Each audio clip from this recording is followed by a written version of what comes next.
This is the story of the Dardeen family, a tragedy that shocked the quiet town of Ina, Illinois, and left behind questions that may never be answered. The Dardeen family consisted of 4 members whose lives ended tragically on November 17, 1987. Russell Keith Dardeen, who also known as Keith, born on June 22, 1958 in Mount Carmel, Illinois. At the time of the tragic incident, he was just 29 years old. Ruby Elaine Dardeen, also known as Elaine, born on August 10, 1957 in Fairfield, Illinois. She was 30 years old at the time of incident. Peter Sean Dardeen. He was born on July 5, 1984. At the time of the incident, he was only 3 years old. And Casey Elaine Dardeen, the unborn daughter of Elaine, a life that never had a chance to begin. In 1986, the Dardeen family settled into life in Ina, Illinois. Keith had moved from Mount Carmel for work and purchased a mobile home, renting land from a nearby farmer. Elaine and Peter, their 2-year-old son, moved in later. Their home was located near the small community of Ina along Route 37 in Jefferson County, Illinois. Keith worked as a treatment plant operator at the nearby Rend Lake Water Conservancy District, and Elaine worked as a secretary at Davenport Office Supply in Mount Vernon, Illinois. In their free time, they shared their love of music by participating in a local church group. Keith, as a singer, and her wife played the piano. In 1987, Elaine became pregnant with their second child, and the couple was looking forward to the arrival of their second child.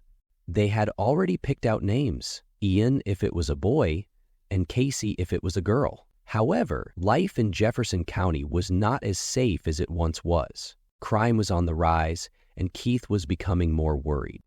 Between 1985 and 1987, there had been 15 murders in Jefferson County. One shocking case involved a teenager from Mount Vernon who killed his parents and siblings. In May 1987, a 10-year-old girl was raped and murdered brutally. Keith became more worried about his family's safety.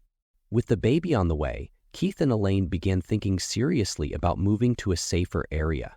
By late 1987, they had put their mobile home up for sale. Keith even told his mother that he regretted moving to Ina and was considering going back to Mount Carmel, even if it meant leaving his job. Sadly, their plans to move came too late. On November 18, 1987, Keith failed to show up for work at the water treatment plant. This was out of character. Keith was reliable and never missed a shift without telling someone. His supervisor tried calling the house, but there was no answer all day. Worried, the supervisor contacted Keith's parents, who were divorced but lived near each other in Mount Carmel. Neither parent knew where Keith was or what had happened to him. Keith's father, Don Dardeen, called the Jefferson County Sheriff's Office and drove to Ina with the house key to meet deputies. Keith's mother, Joanne, also urged the police to check on her son's family. The evening of November 18, 1987, police arrived at the Dardeen home to conduct a welfare check after Keith failed to show up for work. What they found inside was unimaginable. Elaine, Peter, and a newborn baby girl were all tucked into the same bed. Elaine and Peter had been tied up and beaten to death with a baseball bat. Elaine's skull was fractured, and Peter had suffered severe bruises and a crushed skull. During the attack, Elaine had given birth to her baby, but the killer showed no mercy and beat the newborn to death before she could even take her first breath. The killer made a poor attempt to clean up the crime scene. Keith and the family's red 1981 Plymouth car was missing. At first, investigators thought Keith might have killed his family and run away, but that theory was shattered the next day when hunters found Keith's body in a field not far from their home. He had shot 3 times, and his penis was severed. The missing Plymouth was discovered outside a police station in Benton, 11 miles south of the Dardeen home, with blood inside. Forensic tests revealed that Keith had been killed between November 17 and November 18, while Elaine and the children were murdered about 12 hours later, around the morning of November 18, 1987. The town of Ina was in shock, and the search for the killer begins. The investigation was intense. 30 detectives worked full-time, chasing down leads and interviewing over 100 people. None of the evidence brought them closer to solving the case. A small amount of marijuana was found in the home, but it wasn't enough to suggest drug dealing. Police thought it might have been left by the killer. Autopsies showed no drugs or alcohol in any of the victims. The crime seemed to have happened at night. The mobile home, located near Route 37 and Interstate 57, was visible from nearly 2,000 feet away. Still, it was unclear whether one person or multiple people were involved. The back door was found open, with no signs of forced entry. Valuable items, such as a VCR, camera, cash, and jewelry, remained untouched, ruling out robbery as a motive. Since Elaine had not been raped or assaulted, the possibility of sexual violence as a motive was also eliminated. Police uncovered no indication of infidelity by either Keith or Elaine, dismissing any theories related to romantic entanglements. While a stack of sports score papers was found, this was not enough to suggest gambling involvement, especially considering Keith's frugal nature. The coroner concluded that the crime appeared deliberate and personal, suggesting it was not a random act of violence. Despite rumors of a satanic cult, investigators dismissed this theory as there were no ritualistic elements associated with such groups. Authorities also considered the possibility that the family may have been mistakenly targeted, perhaps confused with someone else. To understand the tragic case of the Dardeen family, we must examine a related case. Crystal Surlass, an innocent 10-year-old, and her 13-year-old friend, Kayleen Harris, in Del Rio, Texas. Their throats were slashed with an 11-inch butcher knife by an intruder. One of the girls, Crystal Surlass, survived and recovered at University Hospital in San Antonio, Texas, in January 2000, after her throat was slashed by an intruder on December 31, 1999. She was able to work with a forensic artist to create a drawing of the man who attacked her and killed Kayleen Harris. 24 hours after Crystal Surlass worked with the forensic artist, authorities were able to identify and find their suspect. Tommy Lynn Sells. Tommy Lynn Sells was born on June 28, 1964, in Oakland, California. Known as the Coast-to-Coast Killer, his crimes spanned across the U.S., making him one of the most dangerous serial killers in modern history. The first time I did a shot of dope, it was the best feeling I ever had in my life. So what if I called you something that you didn't like? You'd think about killing me? Get your head down in the concrete, then, so be it. But what happens when my head goes down to the concrete? Well, what do you think happens? It cracks like a coconut. And then what happens? You die. Sells was convicted of various crimes, including felony theft, grand theft auto, malicious wounding, and capital murder. His criminal record dated back to 1979.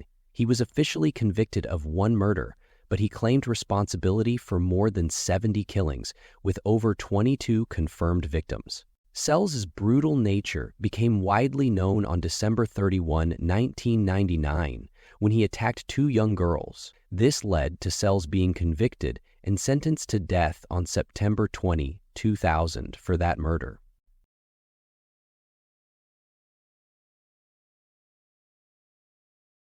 You, Tommy Lynn Sells, have been found guilty of the offense of capital murder. They decided to give Tommy Lynn Sells the death penalty. On April 3, 2014, at the age of 49, he was executed by lethal injection in Huntsville, Texas.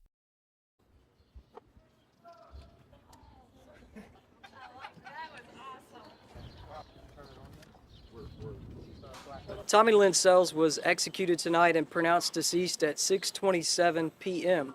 When asked if he wanted to make a last statement, he just simply answered no. The lethal dose of chemicals began to flow at 6:14, and at 6:27, Sells was pronounced deceased. While waiting for his trial on the first murder charge, he admitted to other murders, One of those was for the murder of the Dardeen family. Sells later claimed responsibility for the Dardeen family murders. He said that in November 1987, he was passing through Jefferson County, Illinois. In 2010, he claimed to have met Keith Dardeen at a truck stop near Mount Vernon. In another version, it was at a local pool hall. In both versions, according to Sells, Keith invited him home for dinner. After the meal, Sells planned to leave, but Keith allegedly angered him by making a sexual suggestion involving Elaine. In a fit of rage, Sells forced Keith at gunpoint to drive to the location where his body was later found, killed him, and mutilated him. He then returned to the trailer and killed Elaine and Peter, who were witnesses. Sells claimed his actions were driven by uncontrollable anger, triggered by Keith's proposition. He said, "I was just so pissed off that I took it to the maximum limit. Rage don't have a stop button," implying that his anger also led to the killing of Elaine's infant during the crime. In a third version, Sells left out the encounter with Keith and the sexual proposition. Instead, he claimed he got off a freight train near Ina, saw the Dardeen family's mobile home with a "for sale" sign, and saw it as an opportunity. After drinking beer and waiting, he knocked on the door, pretending to be interested in buying. Sells then overpowered Keith, forced him to tie up his own family, and took him at gunpoint to a nearby field where he shot and mutilated him. Sells said he returned to the trailer, raped Elaine, and then beat Elaine, Peter, and the newborn to death. After making a poor attempt to clean the scene, he took Keith's car and drove it to Benton, abandoning it near the police station. But Sells' confession had many problems.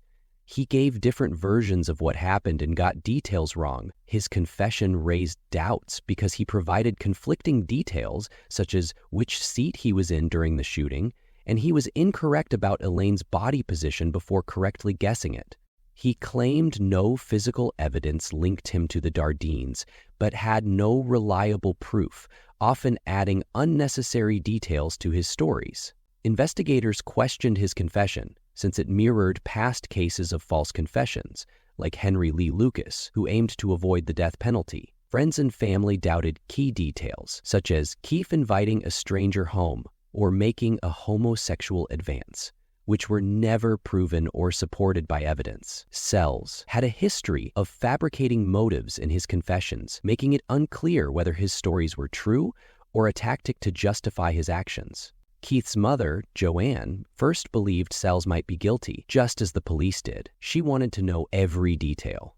By the 20th anniversary in 2007, she was 99% sure, but thought someone else might have been involved. After Sells was executed in 2014, Joanne no longer believed he was the killer. His stories didn't match what she knew about Keith, and the case never felt resolved to her. Joanne Dardeen passed away in 2018, still without closure for the loss of her son, daughter-in-law, and grandchildren. The murders of the Dardeen family remain a haunting mystery. Was Tommy Lynn Sells telling the truth, or was he just trying to add another crime to his name? What really happened on the night of November 17, 1987? Was Sells the true killer, or was someone else responsible for this tragic crime? The Dardeen family's story is a painful reminder that some cases may never be fully solved, and for those seeking justice, the search can last a lifetime. What do you think happened that night? Do you believe Sells' confession? Hope you guys enjoyed this video. Don't forget to share your opinions in the comments below. Also, please like, subscribe, and share your thoughts. It really motivates us. All the information presented here is based on articles, and you can find the sources linked in the description. Thank you for watching, and see you in the next video.